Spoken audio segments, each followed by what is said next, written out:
Good morning students, how are you? Fine, yes. तो start करते हैं lecture number 22 of 3D geometry. Yes guys, जैसे कि आपको पता है लेक्चर नंबर 21 तक आपका बोर्ड पोर्शन कंप्लीट हो गया है। ओके, तो अब प्योरली 5-6 लेक्चर, या हो सकता है 7-8 भी हो जाए, तो 5-6 लेक्चर तो आपके ये कंबाइंड बनेंगे। ओके, फाउंडेशन के, जिसमें आपके 3D का टोटल कंप्लीट फाउंडेशन पोर्शन पढ़ाया जाएगा। ओके, यस, स्टार्ट करते हैं।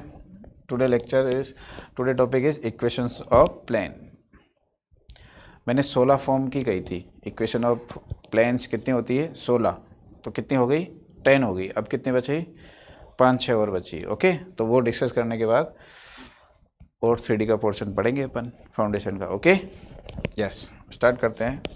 फॉर्म 11।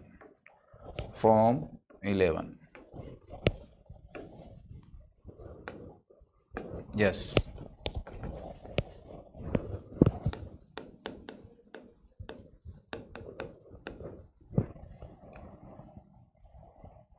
equation of plane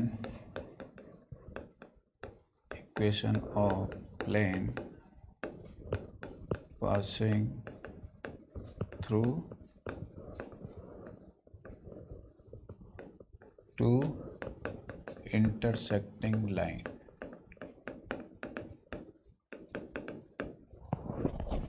दो जब समतल दो प्रतिच्छेदी रेखाओं से गुजरता हो। यस, क्या देखो, आपके पास एक प्लेन है जिसमें दो लाइन दे रखी है, और दोनों लाइन कौन सी है? इंटरसेक्टिंग है। लाइन वन और लाइन 2। ठीक है, तो लाइन 1 कैसे होती है पता है आपको? R vector is equal to A1 vector plus lambda B1 vector, और ये होती है are vector is equal to A2 vector plus mu B2 vector. Line है ना ये? तो इस प्लेन की इक्वेशन क्या होगी? क्वेश्चन यही आएगा, उस समतल का समीकरण याद करो जो दो रेखाओं को रखता है, और वो दो रेखाएं प्रतिच्छेदी भी हो सकती है, इंटरसेक्शन है ना, या कैसे भी हो। आपको मैंने एक चीज़ बोल रखी है, हमेशा प्लेन के इक्वेशन से always search any point on plane and a perpendicular vector. मतलब हमेशा प्लेन पर अपन को एक पॉइंट लेना होता है, एक पॉइंट देखना होता है, और एक इस प्लेन के परपेंडिकुलर वेक्टर देखना होता है। बस लंबवत सदिश देखना होता है। तो आपको दिख रहे हैं क्या कोई पॉइंट? एक पॉइंट छोड़ो, मेरे को 3 पॉइंट दिख रहे हैं। जब ऐसा डायग्राम है ना, तो 3 पॉइंट दिख रहे हैं और एक परपेंडिकुलर वेक्टर भी बना सकता हूँ। कैसे? देखो, यहाँ पर ए पॉइंट है, बिल्कुल है जी। यहाँ पर दूसरा पॉइंट है, इस सॉरी, ये जैसे A2 है ना, B मान लिया इसको, ये A1, तो 2 पॉइंट ये हो गए। और देखो एक ये और है, इंटरसेक्टिंग पॉइंट। ये क्या है? Intersecting point. दो रेखाओं का प्रतिच्छेद बिंदु ज्ञात करना सिखाया था ना। तो वैसे 3 पॉइंट आ गए, कोई सा भी एक पॉइंट लेट कर लो। ये तो ज्ञात करना पड़ेगा, टाइम लगेगा, तो बेटर है कि इन दोनों से काम चला लो। चलो, पॉइंट आ गया, पॉइंट आ चुका है। अब परपेंडिकुलर वेक्टर चाहिए, कैसे बनाए? तो देखो, B1 है इसके अलोंग, है जी, इसके अलोंग B2 है जी। तो क्या B1 क्रॉस B2 इसके परपेंडिकुलर ही तो होगा। बस, ये नॉर्मल वेक्टर हो गया। तो परपेंडिकुलर वेक्टर क्या मान लिया आप? N vector B1 cross B2। ठीक है, पॉइंट अपने पास कौन सा आ गया? ए वेक्टर है, A1 वेक्टर, या A2 वेक्टर आ गया, या इंटरसेक्टिंग पॉइंट आ गया। क्या बोलते हैं इसको? इंटरसेक्टिंग पॉइंट, प्रतिच्छेद बिंदु। ठीक है, तो 3 पॉइंट है। चलो पॉइंट आ गया, परपेंडिकुलर वेक्टर आ गया, तो आंसर ही आ गया। Just a minute. तो इक्वेशन ऑफ प्लेन क्या हो जाएगी? इक्वेशन ऑफ प्लेन कौन सा फॉर्मूला था? आर वेक्टर माइनस ए वेक्टर डॉट एन वेक्टर, इसे पुट कर लेना। ठीक है, हो जाएगा ना? कार्तीय रूप में भी आ जाएगा, कार्टेशियन फॉर्म में भी। ए वेक्टर की जगह ये कोई सा भी लेट कर लेना, कोई सा भी पॉइंट पुट करो, एन वेक्टर ये आ गया। B1 क्रॉस B2 होगा कि नहीं होगा ये समझ में आ गया, क्योंकि आपको पता है B1 क्रॉस B2 प्लेन इस प्लेन के परपेंडिकुलर वेक्टर होगा, और वही एन वेक्टर कहलाता है, नॉर्मल वेक्टर। ठीक है, तो ये हो गया। तो दो लाइन को रखो, इंटरसेक्टिंग हो या कैसी भी लाइन हो। अब मान लो क्वेश्चन, चलो ये फॉर्म हो गई है ना, तो इस फॉर्म को अपन नाम दे देते हैं, यहाँ देखो मैं लिख देता हूँ इसको, वेयर एन वेक्टर तो क्या है? B1 क्रॉस B2, और ए वेक्टर क्या है? A1 लिखो या A2 लिखो या इंटरसेक्टिंग लिखो, कोई सा भी पॉइंट पुट कर सकते हो। ठीक है, नेक्स्ट। तो ये हो गई फॉर्म 11, 10 फॉर्म पढ़ चुके थे। फॉर्म 12,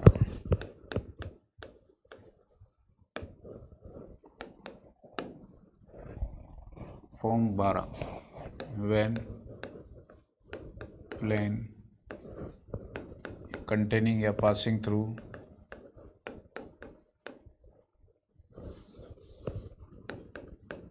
कंटेनिंग भी हो सकता है, कंटेनिंग 2 पैरेलल लाइंस,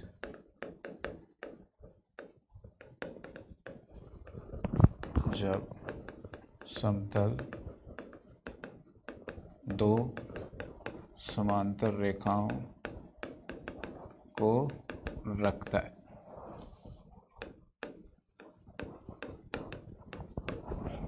ठीक है, ये क्वेश्चन है आपके पास, कैसे करोगे? प्लेन है, दो लाइन दे रखी है, लेकिन इस बार दोनों लाइन समांतर है, पैरेलल है। प्लेन की इक्वेशन कैसे आएगी? लाइन पता है कैसे होती है? Are vector is equal to A1 vector plus lambda B1 vector, R vector is equal to A2 vector plus mu B vector. कुछ आया समझ में? यहाँ B1 सेम रहेगा क्योंकि पैरेलल है, तो ये भी B वेक्टर है, ये भी B वेक्टर है, तो यहीं से समझ में आ गया कि पैरेलल है, लाइंस पैरेलल है। तो बताओ प्लेन की इक्वेशन कैसे आएगी? सोचो। हमेशा प्लेन की इक्वेशन के लिए क्या सोचना है? एक पॉइंट और एक vector, perpendicular vector not vector. तो यार पॉइंट तो दो दो दिख रहे हैं मेरे को, एक ये पॉइंट है इस पर, दूसरा ये पॉइंट। ठीक है,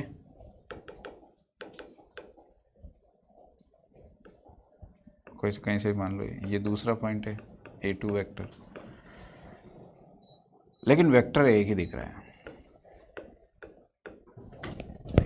तो बताओ परपेंडिकुलर वेक्टर कैसे आएगा? सोचो आप। आया आंसर? देखो नहीं आया, इधर देखो क्या करेंगे अपन, ये कलर ले लेते हैं। एक तो ये वेक्टर हो गया और एक B वेक्टर हो गया, राइट? मतलब ये B वेक्टर हो गया। ओके, तो कौन कौन से वेक्टर हो गए? AB वेक्टर, तो नॉर्मल वेक्टर क्या हो जाएगा? AB vector cross B vector. देखो वेक्टर आएगा कि नहीं आएगा? वेक्टर आ गया, ब्लॉक मत बनाओ इस पे। एंड पॉइंट क्या हो जाएगा? या तो ये पुट कर लो A1 वेक्टर, या फिर A2 वेक्टर, कोई सा भी एक पॉइंट ले लो, तो ये तो हो गया नॉर्मल वेक्टर। ठीक है, बस यही था। तो फॉर्म 12 कौन कौन सी हो जाएगी? फॉर्मूला वही है, बस आपको ए वेक्टर की जगह क्या पुट करना है ये देखना है। तो दोबारा लिख रहा हूँ, where n vector is equal to a B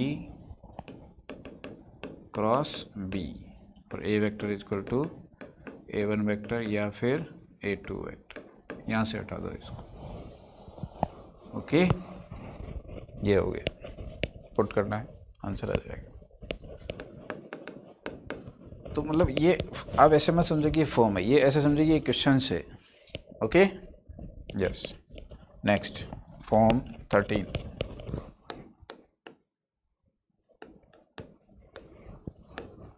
when plane passing through one point and one line, एक तो पॉइंट दे रखा है,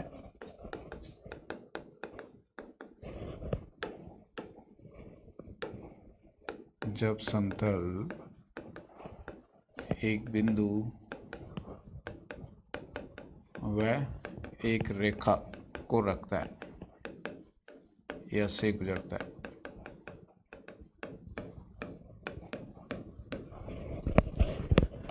क्वेश्चन है ये, सोचना है आपको, इक्वेशन ऑफ प्लेन कैसे आएगी। तो देखो, एक लाइन है कोई, ये लाइन है। लाइन क्या होती है?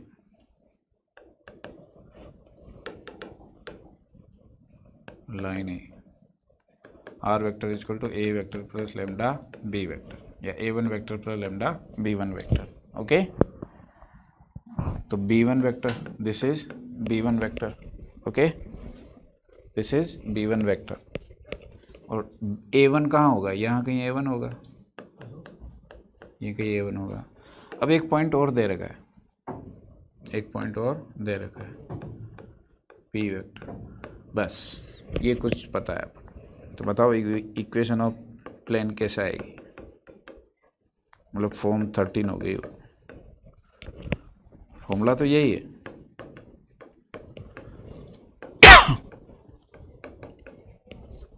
यहाँ पर पॉइंट तो ये है,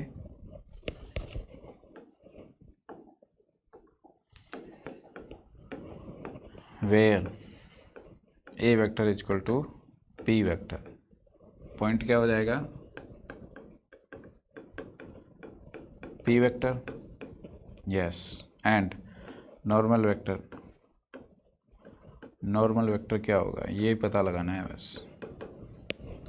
तो देखो, एक बी वेक्टर और एक इसको मिला दो ना, इसको मिला दो तो कौन सा बन गया? A p vector. अब a p cross b one कैसा आएगा? डिटरमिनेंट से। तो बस आपको वही, फिर से वही कहूँगा मैं बात, प्लेन और always think about plane, think about only point and perpendicular vector to the plane. Okay, तो ये हो गई फॉर्म 13। फॉर्म 13 बोले तो लैंग्वेज में ये ध्यान रखना है, जब प्लेन ये हो, है ना, तो अपने दो इंटरसेक्टिंग लाइन, दो पैरेलल लाइन, एक पॉइंट एंड वन लाइन। अब मान लो 1.2 वेक्टर। चलो नेक्स्ट, फॉर्म 14।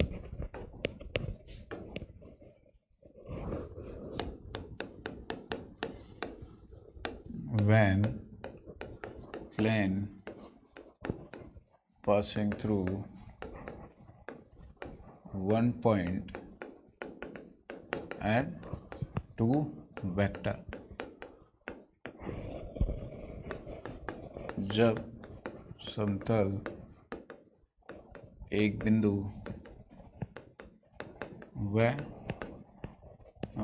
दो सदिशों से गुजरता हो या रखता हो, यस, प्लेन है, प्लेन। ओके, दो वेक्टर है, B vector and C vector, और एक पॉइंट है, फाइंड करना है आपको इक्वेशन ऑफ प्लेन। तो क्या हो जाएगी, इक्वेशन ऑफ प्लेन इज, वही फॉर्मूला तो वही लगेगा, आपको ये सोचना है नॉर्मल वेक्टर क्या हो गए by formula, by formula.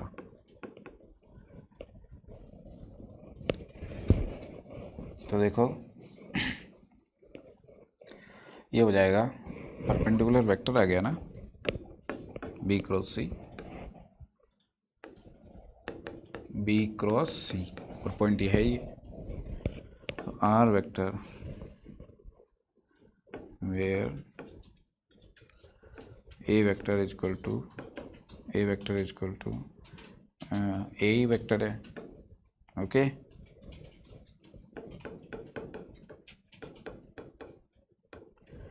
And n vector is equal to b cross c, ठीक है, फॉर्मूला है। बट मैं इसको थोड़ा और सिंप्लीफाई करना चाह रहा हूँ आज। तो क्या होगा देखो,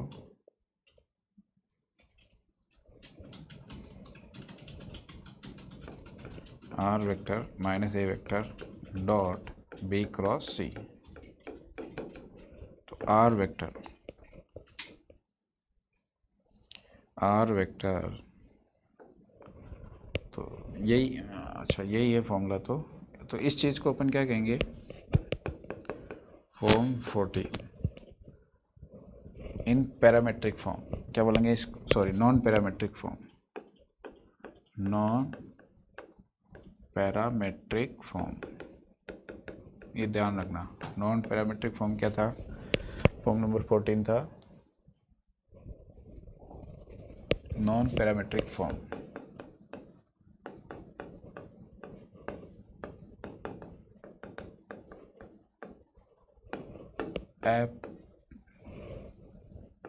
अप्राचलिक रूप,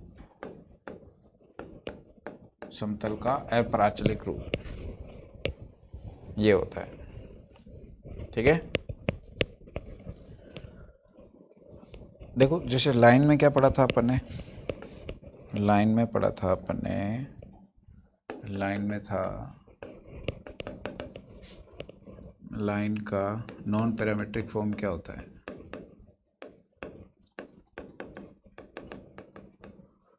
ये होता है। इसको अपन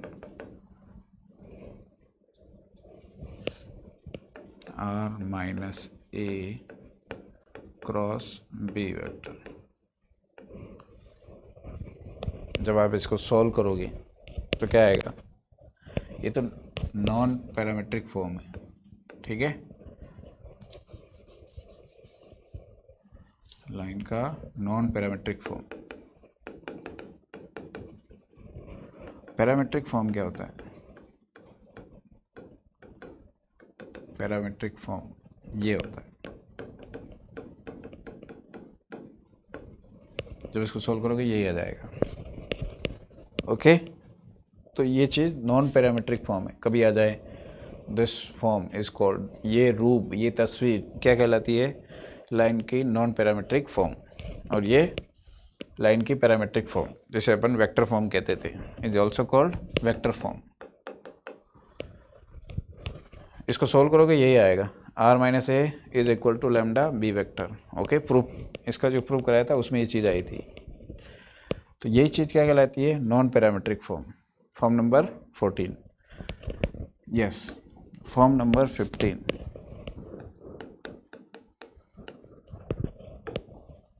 form number 15, equation of plane in parametric form, parametric form, और मैं इसको नाम दे रहा हूँ equation of plane containing one point and two vector. Parametric form क्या होती है, ये R vector is equal to A vector plus lambda B vector plus mu C vector. ये क्या है? Equation of plane in parametric form. Okay, कैसा है ये फॉर्म 15 है। वे बी और सी क्या है, इसको आप लैंग्वेज में भी याद रखें। जैसे लाइन को याद करते हो ना, लाइन को क्या याद करते हो?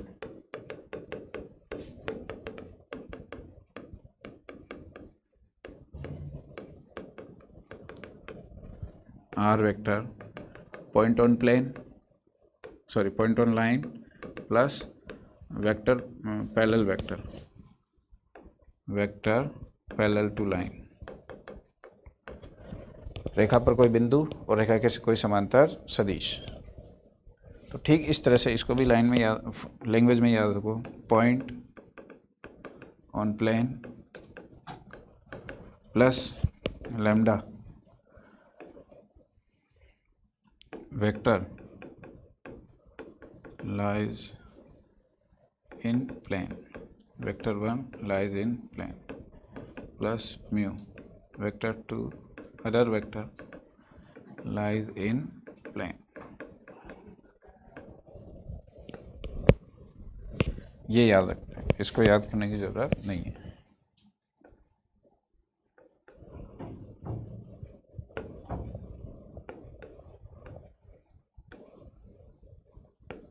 ओके, वो तो पढ़ लिया पहले ही। तो क्वेश्चन क्या आता है? क्वेश्चन ये आता है, आपके पास नॉन पैरामेट्रिक फॉर्म दे रखी होगी, उसको नॉन पैरामेट्रिक फॉर्म में कन्वर्ट करो। ये था क्वेश्चंस। कोई पॉइंट दे रखा है और कोई दो वेक्टर दे रखे हैं, राइट? ये प्लेन था। तो क्वेश्चन क्या आता है? क्वेश्चन लिख लो होमवर्क के लिए। Convert plane r vector is equal to i k plus 2j के प्लस -3k के प्लस लैम्डा आई के माइनस 2j के प्लस 5k के प्लस म्यू 7i के प्लस j के माइनस k के in non parametric form. Non parametric form, non parametric form क्या होता है? ये होता है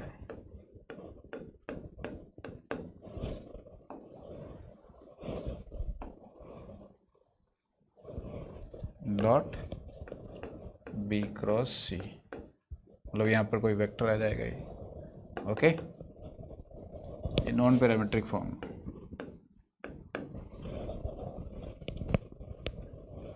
जो अब तक फॉर्मूला अपन ने फॉर्म फर्स्ट दी है ना, फॉर्म फर्स्ट का नाम क्या है? नॉन पैरामेट्रिक फॉर्म कह सकते हैं। ओके, लेकिन यहाँ पर दो वेक्टर होंगे,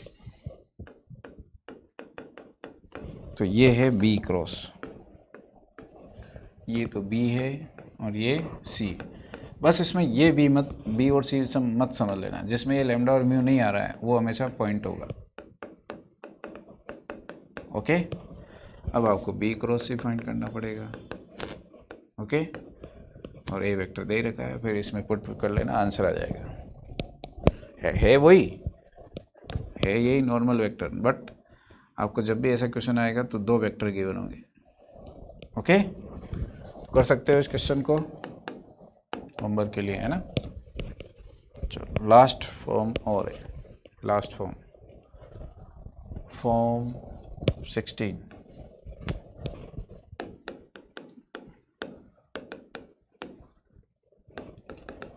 Equation of plane when perpendicular drawn from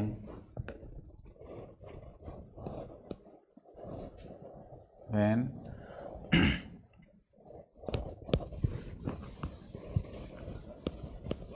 देखो आपके पास मान लो ऐसा क्वेश्चन आ जाए।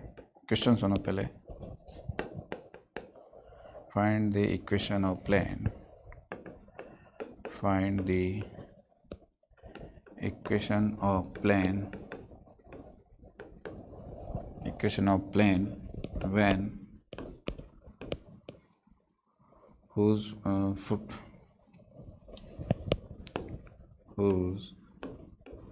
foot of perpendicular is 1 2 3 drawn from origin.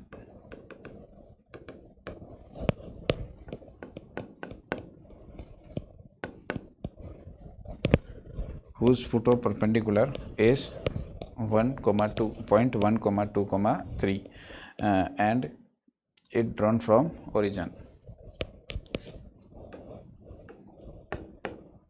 समतल उस प्लेन का समीकरण ज्ञात करो होगा, ये ज्ञात करो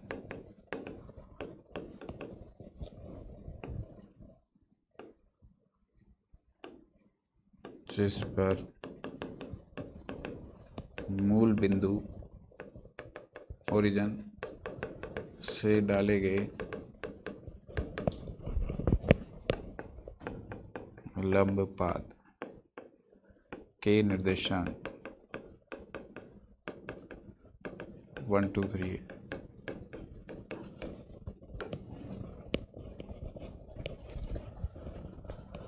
मतलब आपको क्या दे रखा है इस क्वेश्चन को देखो। एक प्लेन है, प्लेन छोटा सा बना देते हैं,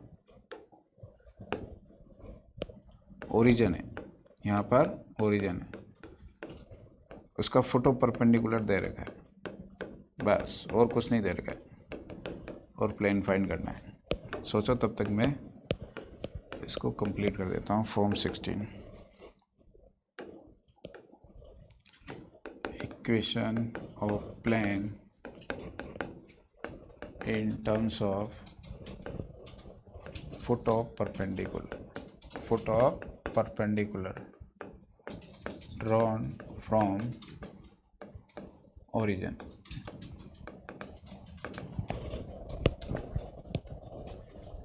मूल बिंदु से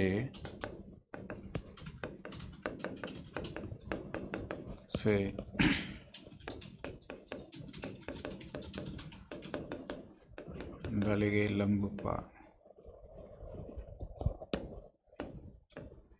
के रूप में समतल का समीकरण। फुट ऑफ परपेंडिकुलर दे रखा है बस और कुछ नहीं दे रखा है। हाँ, ओरिजिन और दे रखा है, तो क्या करना है देखो,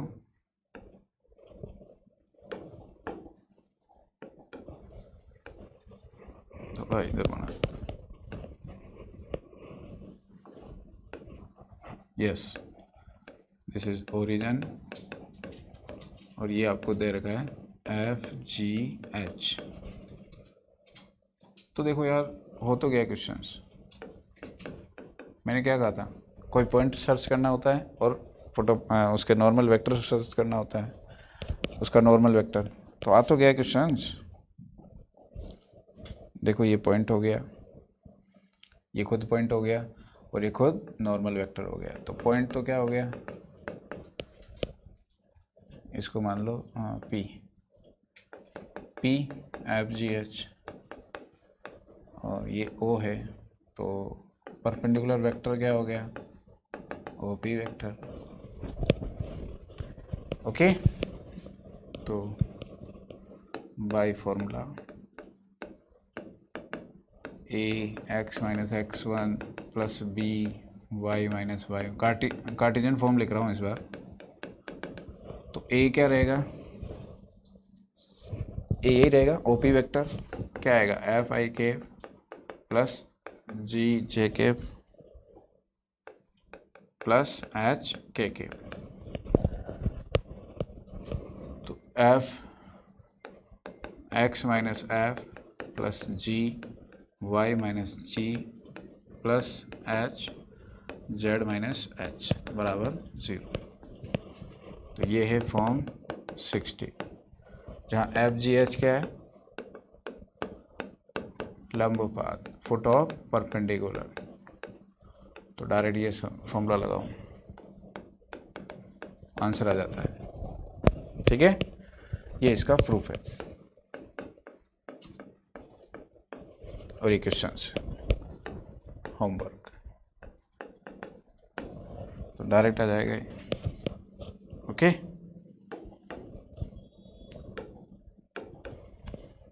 तो इक्वेशन ऑफ प्लेन क्या हो जाएगा?